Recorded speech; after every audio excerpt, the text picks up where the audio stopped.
Hey guys, this is Canon Exercise 79, and today I want to do an update on the do-it-yourself live rock arches.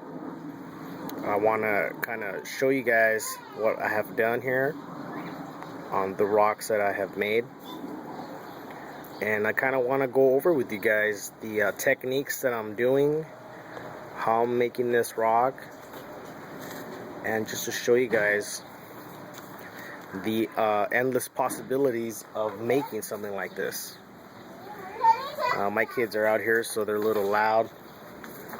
I'm trying to do the best I can. I don't want one of my kids jumping in the pool. First off, right here, I want to show you this first technique.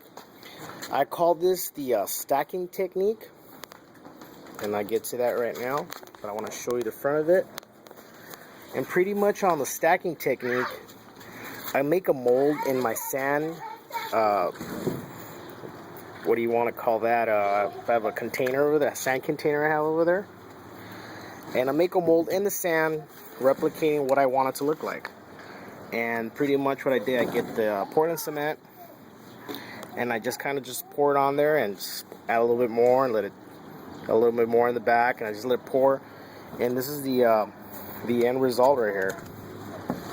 And as you can see, I added some features to it. I put some turbo snail and little bits and pieces of crushed coral rock for shelves, you know, anemones come out on that, or frags. This is the second technique I use. This is what I call the buried technique. And what this is, I make a mold in the sand, and I apply, once it's in the sand, let's say this is the bottom here, this is the top, I apply sand on top of it, and with my hand I create pressure on it, and I mold the concrete out, you know, take a flange out over the sand mold. You can see the bottom of it. This is my third technique. This technique is simple. All this concrete is mixed the same. Let me just say that. On this technique, it's the sand mold. Also, you see the bottom of it. It's very smooth. Different scenario down here.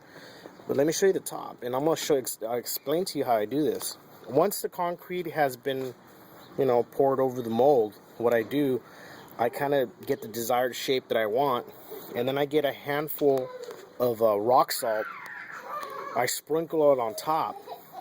And once I do that, I throw sand on top of that. And the reason I do that is just so I won't get my hand imprint on it. Just better to get the sand imprint on the rock than my hand imprint. So what I do, then I just press on with my hand like this and just flange it out. I'll create ridges, like you see, that's my hand ridge right here. Like right here, I'll show you, like I'll do something like, I'll get my hand and bury it in the sand, kind of like that. And that creates that ridge. And I want to show you the detail on that, how that looks. You know, after you dig the sand out, you put this in water, and the rock salt dissolves. This is what it looks like. And I mean, this one does have a hole on it. You know, I create a sand, like a dune, and I go around that like a little sand mountain. This is the same scenario. Stack sand on bottom. Show you that. This is the same scenario here. Sand on bottom, stack on top. I'll show you this piece right here. I'm going to show you right there. Lay it down like that. You guys are probably wondering